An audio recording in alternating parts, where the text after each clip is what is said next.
Assalamualaikum warahmatullahi wabarakatuh. Salam sejahtera buat kita semua. Perkenalkan, nama saya Umi Afda.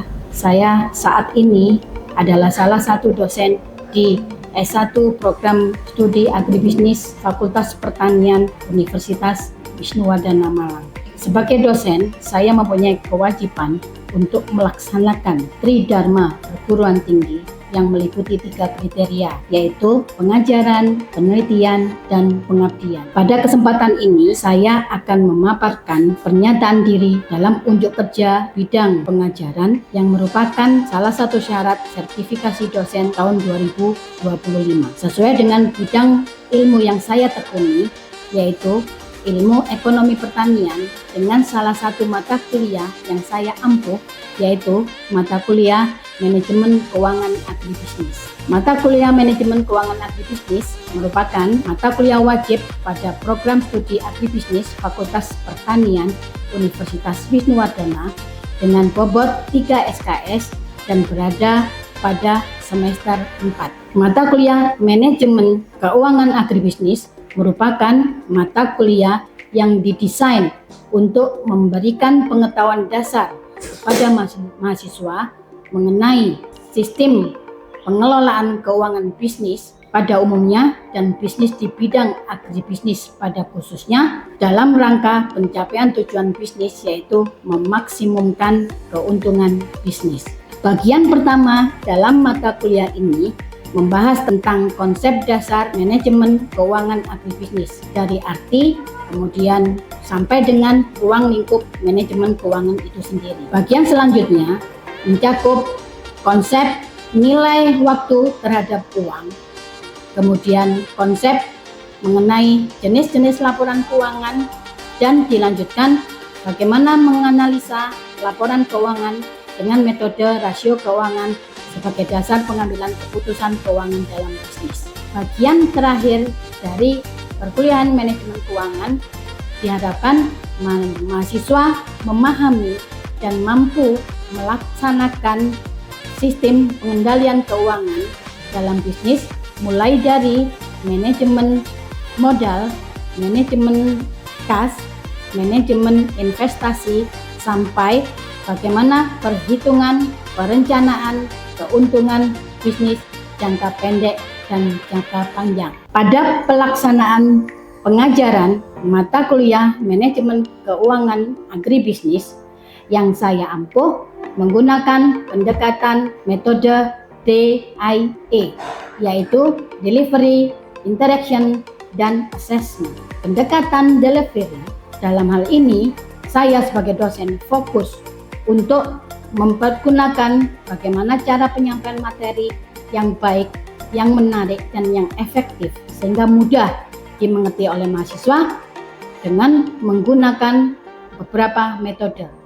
Yang pertama adalah metode ceramah atau presentasi dosen dengan materi yang sudah disiapkan, dengan media pembelajaran yang sudah disiapkan. Selain itu, yang kedua adalah dengan pembahasan studi kasus, di mana mahasiswa bisa membandingkan antara teori yang sudah didapat dalam perkuliahan dengan kasus-kasus yang berkaitan dengan manajemen keuangan yang ada di lapangan. Pendekatan yang kedua adalah pendekatan interaction, di mana dalam hal ini saya sebagai dosen berupaya untuk menciptakan proses perkuliahan, proses pembelajaran mata kuliah yang nyaman, sehingga terjadi interaksi antara dosen dengan mahasiswa. Diharapkan dengan perkuliahan yang nyaman dapat mendorong partisipasi aktif dari mahasiswa selama proses perkuliahan mata kuliah manajemen keuangan agribisnis.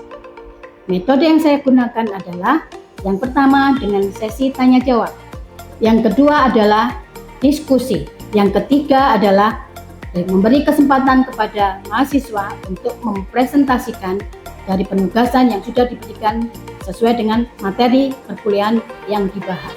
Yang ketiga adalah pendekatan assessment, di mana di sini saya sebagai dosen melakukan kegiatan evaluasi terhadap pemahaman dan kemampuan mahasiswa selama proses pembelajaran mata kuliah ini yang dalam bentuk penilaian. Penilaian di sini ada dua aspek. Yang pertama adalah aspek pemahaman. Yang kedua adalah aspek soft skill. Aspek pemahaman, penilaian diambil dari 3 unsur. Yang pertama adalah nilai ujian tengah semester. Yang kedua adalah nilai ujian akhir semester. Dan yang terakhir adalah nilai dari penugasan kepada mahasiswa, baik itu tugas mandiri individu atau tugas mandiri berkelompok. Sedangkan penilaian yang kedua adalah penilaian soft skill yang diambil dari 3 unsur, yaitu unsur pertama yaitu berkaitan dengan kedisiplinan mahasiswa dan sikap etika selama proses perkuliahan. Yang kedua adalah partisipasi aktif mahasiswa selama proses perkuliahan. Yang ketiga adalah kreativitas mahasiswa dalam proses pengerjaan penugasan. Kedua aspek tadi hasil akhirnya adalah berupa nilai yang dalam bentuk huruf sesuai dengan sistem penilaian yang ada di Universitas Wisnuwardana Malang. Capaian pembelajaran lulusan dari mata kuliah Manajemen Keuangan Agribisnis disesuaikan dengan penyusunan kurikulum perguruan tinggi yang terdiri dari 4 kriteria. Yang pertama adalah aspek sikap, yang kedua aspek pengetahuan, yang ketiga aspek keterampilan umum, dan yang keempat adalah aspek pengetahuan khusus. Dari keempat capaian pembelajaran lulusan mata kuliah ini diturunkan kepada capaian pembelajaran mata kuliah yang dikemas dalam 16 kali pertemuan yang terdiri dari 14 kali pertemuan tatap muka penyampaian materi perkuliahan, 1 kali pertemuan ujian tengah semester, dan 1 kali pertemuan ujian akhir semester. Demikian pemaparan saya berkaitan dengan pernyataan diri dosen di bidang pengajaran dengan menggunakan pendekatan DIA, Delivery, Interaction, dan Assessment. Setelah ini akan saya tayangkan video tentang pelaksanaan pembelajaran di kelas atau perkuliahan di kelas mata kuliah Manajemen Keuangan Agribisnis. Atas perhatiannya saya ucapkan terima kasih. Wassalamualaikum warahmatullahi wabarakatuh. Selamat menyaksikan. Assalamualaikum warahmatullahi wabarakatuh. Waalaikumsalam warahmatullahi wabarakatuh. Apa kabar teman-teman semuanya? Alhamdulillah. Mudah-mudahan hari ini lengkap ya, tidak ada yang tidak hadir, semuanya dalam keadaan sehat walafiat. Selalu kita harapkan seperti itu dan tetap semangat. Oke, hari ini seperti biasa Umi akan melanjutkan materi mata kuliah Manajemen Keuangan. Untuk sesi minggu ini Ibu akan menjelaskan tentang pengelolaan bisnis dari aspek manajemen keuangan. Apa yang Anda lakukan? Apakah Anda secara individu juga melakukan manajemen keuangan? Ya. Melakukan? Siapa? Coba menyampaikan apa yang Anda lakukan berkaitan dengan manajemen keuangan secara individu. Silakan, Pak Sevi. Ya. Secara apa sudah di setiap bulannya saya mendapatkan dana. Oke. Itu dialokasikan untuk kebutuhan pribadi. Ya. Dan untuk sebagiannya bisa pindah. Oke. Bisa pilih sebagai dana darurat ketika dana konsumsinya itu sudah mulai. Nah, artinya sebelum kita membicara bisnis, individu pun pasti akan melakukan manajemen keuangan. Supaya apa? Bagaimana uang yang saya dapat bisa saya kelola sehingga bisa memberi manfaat profit sebesar-besarnya terhadap individu itu sendiri. Jadi bagaimana manajemen keuangan secara pribadi, bagaimana mengatur keuangan yang dimiliki untuk bisa melakukan 3 hal. Apa 3 hal itu? Yang pertama adalah konsumsi, yang kedua adalah saving, yang ketiga adalah investasi. Oke, konsumsi. Tadi Mbak Sevi sudah mencontohkan bahwa konsumsi jelas. Uang yang kita dapat pasti yang pertama kita amankan adalah konsumsi kita. Apakah itu makan, minum, pakaian, kos-kosan, atau mungkin keperluan yang berkaitan dengan kebutuhan, memenuhi kebutuhan kita, memenuhi keinginan kita. Yang kedua, saving itu menabung, saving itu mengamankan, saving itu menyimpan. Artinya sebagian dari dana atau sebagian dari keuangan yang kita miliki setidaknya tidak semuanya dihabiskan untuk konsumsi. Bagaimana kita mengamankan sebagian dari uang yang kita punya untuk kita saving. Yang ketiga, investasi. Apa investasi? Apa investasi? Investasi adalah bisa jadi pada saat kita bisa menyimpan atau saving, kita mempunyai ide bisnis sehingga apa yang kita saving bisa kita lakukan sebagai investasi. Oke, jadi setelah Anda aman secara individu, tadi kegiatan yang ketiga adalah investasi.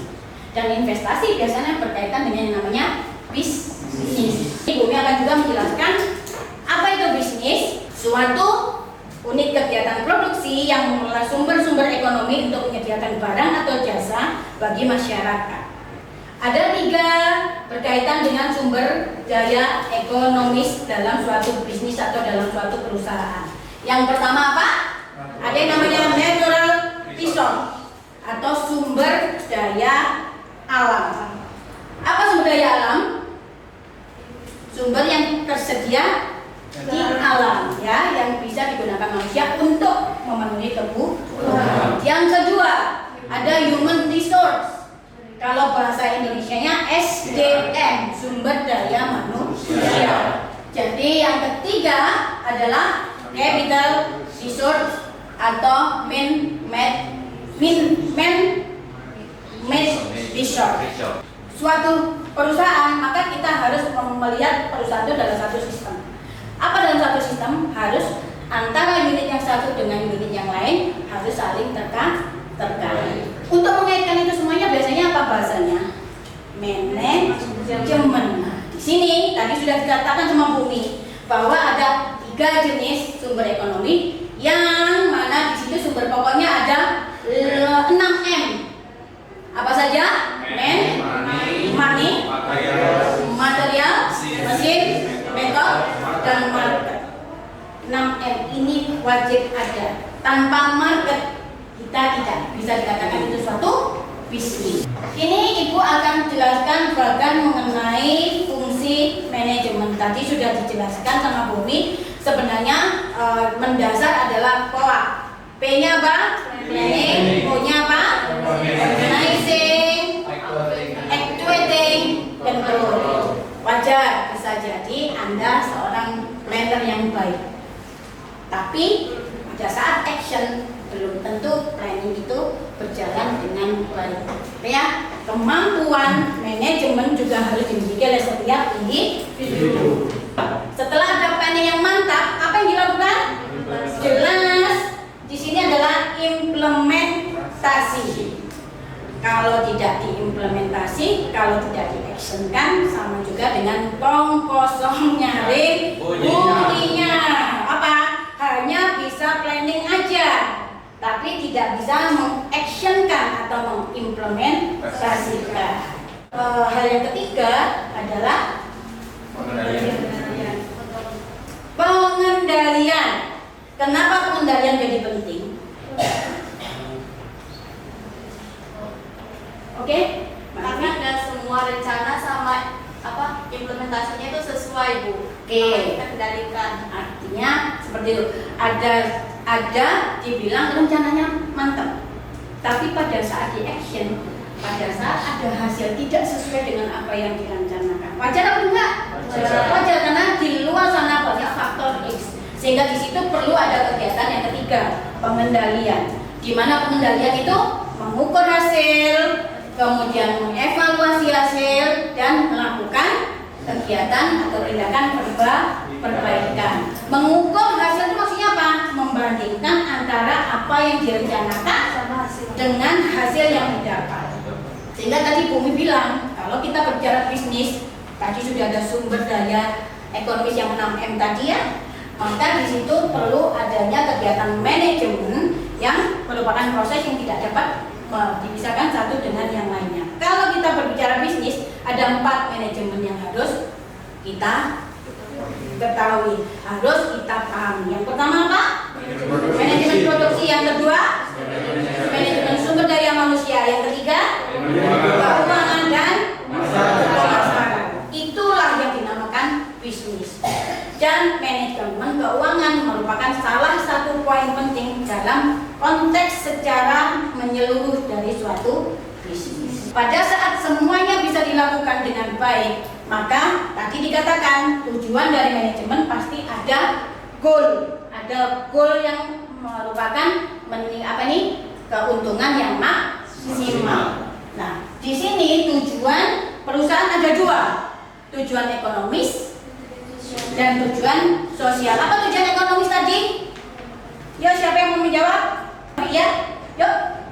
Gimana cara perusahaan mendapatkan keuntungan dari bisnis tersebut? Oke, tetap apapun ceritanya bisnis pasti ekonomis. Ujung-ujungnya duit, ujung-ujungnya bagaimana menghasilkan keuntungan yang maksimal. Yang kedua, ternyata kalau bisnis kita mapan, bisnis kita survive, kita ternyata tidak hanya cukup dengan tujuan ekonomis, tapi tujuan apa? Tujuan sosial. Paham apa tujuan sosial? Siapa yang mau menjelaskan tujuan sosial dari suatu bisnis? Ya, Mbak Novi lagi. Tujuan sosialnya itu Bu, kalau bisnis itu udah besar otomatis dia membutuhkan pekerja. Jadi itu bisnis itu bermanfaat bagi lingkungan sekitarnya Bu. Artinya, tujuan sosial itu bisa dicapai kalau tujuan ekonomis dicapai. Artinya apa? Tujuan sosial adalah menggunakan sebagian hasil ekonominya untuk bisa bermanfaat di masyarakat yang ada di sekelilingnya, bisa bermanfaat terhadap lingkungan yang ada di sekelilingnya. Sehingga harapannya bisnis yang besar tidak hanya semata-mata tujuan ekonomis. Kalau bisnis tapi merusak lingkungan, berarti bisa jadi keuntungan jangka panjangnya juga akan tidak tercapai. Karena apa? Lingkungan yang ada di sekelilingnya rusak. Makanya kembali lagi, kalau kita berbicara bisnis, maka kita harus menjawab dua tujuan, tujuan ekonomis dan tujuan sosial. Aspek keuangan bisnis. Ada 3 aspek keuangan bisnis. Apa aja? Yang pertama, aspek modal. Nonsen kalau kita berbicara bisnis itu nggak ada modal. Sepakat? Sepakat? Ya. Apapun ceritanya, modal dengkul nggak ada.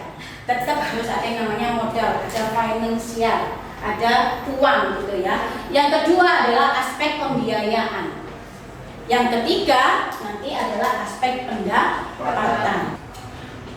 Tadi sudah dijelaskan pentingnya manajemen keuangan, yaitu sebagai kegiatan perencanaan, penganggaran, pemeriksaan, pengelolaan, pengendalian sampai penyimpanan dana yang dimiliki oleh suatu perusahaan. Sehingga secara general, secara umum, manajemen keuangan mempunyai 2 kegiatan, 2 aktivitas utama. Apa Mbak? Yang pertama, Bagaimana memperoleh dana? bagaimana memperoleh dana, bahasanya raising of fund. Yang kedua, Mas, bagaimana menggunakan dana. bagaimana menggunakan dana. Kamu nggak punya dana, bagaimana kamu mau bisnis? Dibalik lagi, kamu punya dana, tapi kamu juga bisa tidak tahu dana ini mau saya buat apa. Sehingga dua-duanya ini harus berkaitan. Dananya ono, dananya ada, tapi juga dananya kita juga tahu akan saya gunakan untuk apa, gitu ya. Sehingga sekali lagi dua kegiatan dalam manajemen keuangan, bagaimana mencari dana dan bagaimana menggunakan dana itu secara efektif dan efisien. Kalau berbicara tentang keuangan dalam konteks bisnis, pasti ada yang namanya manajer keuangan. Manajer keuangan adalah orang yang bertanggung jawab terhadap apapun keputusan keuangan yang ada di dalam suatu bisnis atau suatu perusahaan. Ada 3 hal yang berkaitan dengan keputusan keuangan yang harus diambil, harus diputuskan oleh manajer keuangan. Yang pertama, keputusan investasi. Yang kedua, keputusan pendanaan. Yang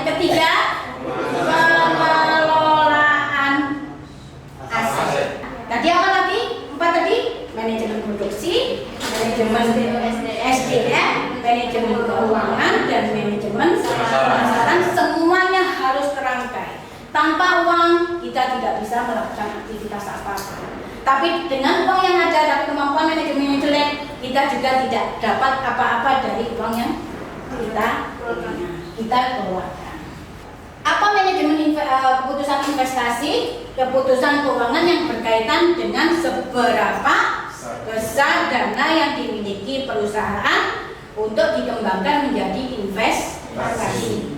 Jadi kalau investasi adalah uang yang dimiliki, ditanamkan, tadi kan tapi tetap harus savingnya aman. Kalau saving nggak aman, jangankan ya. Kalau savingnya nggak ada, nggak bisa kita investasi. Berarti menuju investasi berarti ada uang modal dasar yang merupakan hasil saving dari kelebihan dari konsumsi. Kemudian di situ yang kedua adalah keputusan pendanaan, keputusan yang berkaitan untuk mencari dana guna memperbesar modal yang dimiliki oleh suatu perusahaan. Kalau kita berbicara dana, kita berbicara modal. Kalau kita berbicara bisnis, modal itu ada dua. Yang pertama adalah modal kinerja, yang kedua adalah modal investasi. Modal kinerja apa?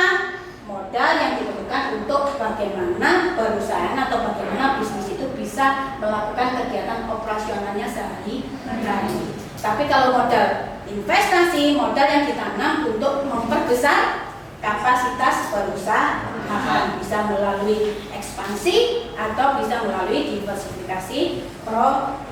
Yang ketiga adalah keputusan manajemen aktiva atau pengelolaan aset. Kalian tahu aset itu apa? Kekayaan.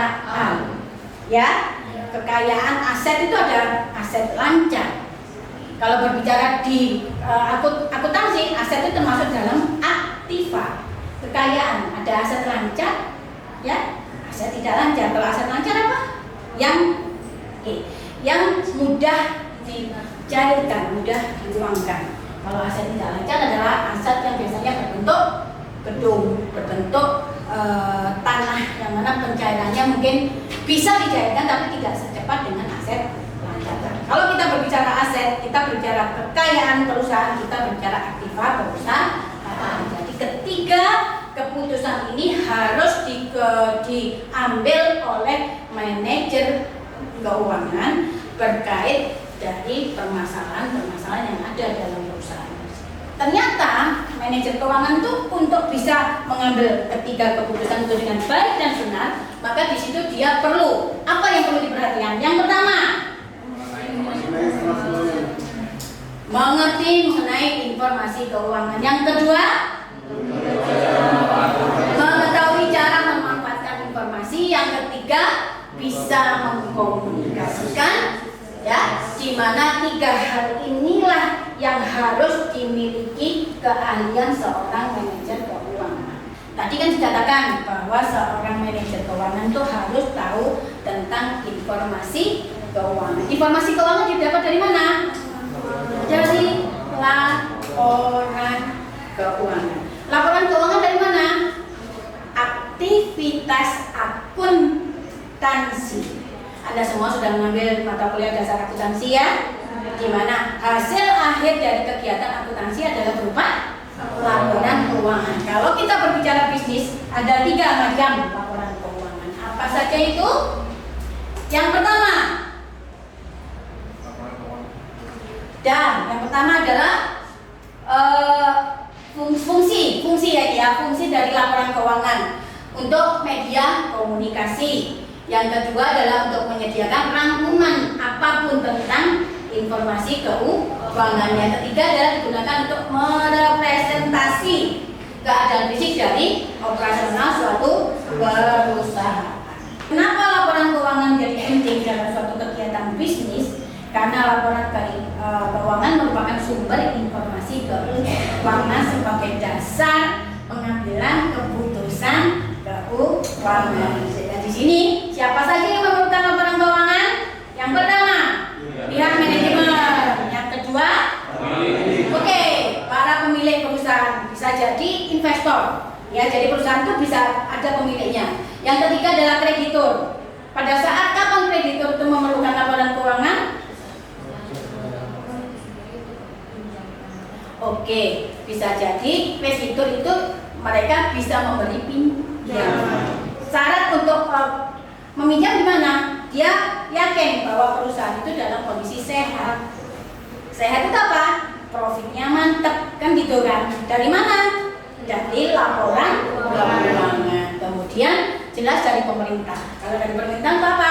Dasar yang menentukan besarnya pajak. Karena apapun ceritanya, ya pajak itu akan dikenakan kepada semua bisnis atau perusahaan yang sampai pada omset tertentu, kan gitu ya. Oke, apa saja yang menjadi elemen laporan keuangan?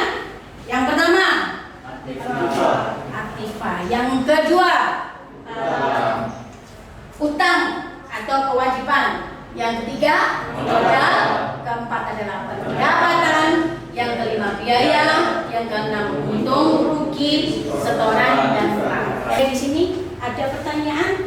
Materi bumi berkaitan dengan bagaimana pengelolaan keuangan, manajemen keuangan dalam pengelolaan bisnis adalah tadi sudah ya, bagaimana menjadi seorang manajer keuangan yang mantap, apa saja yang harus dimiliki oleh seorang manajer, keputusan apa saja yang harus diambil berkaitan dengan keuangan bisnis, kemudian poin-poin apa yang perlu diperhatikan dalam laporan keuangan. Ibu sudah sampaikan di hari ini. Ada pertanyaan? Ada pertanyaan? Sudah cukup jelas? Kita tadi sudah diinteraksikan ya. Saya, Bu Umi berharap semuanya memahami. Dan harapannya Bu Umi dengan mengikuti mata kuliah ini, Anda bisa termotivasi bagaimana menginisiasi, bagaimana mencoba membangun bisnis walaupun itu dari kecil. Semangat ya, bagaimana Anda memanage keuangan Anda secara individu. Harapannya apa? Bisa membentuk suatu bisnis. Terima kasih interaksinya, terima kasih kehadirannya. Semoga apa yang Ibu sampaikan itu bisa menjadi motivasi Anda untuk lebih mantap dalam memanage keuangan. Saya akhiri. Assalamualaikum warahmatullahi wabarakatuh.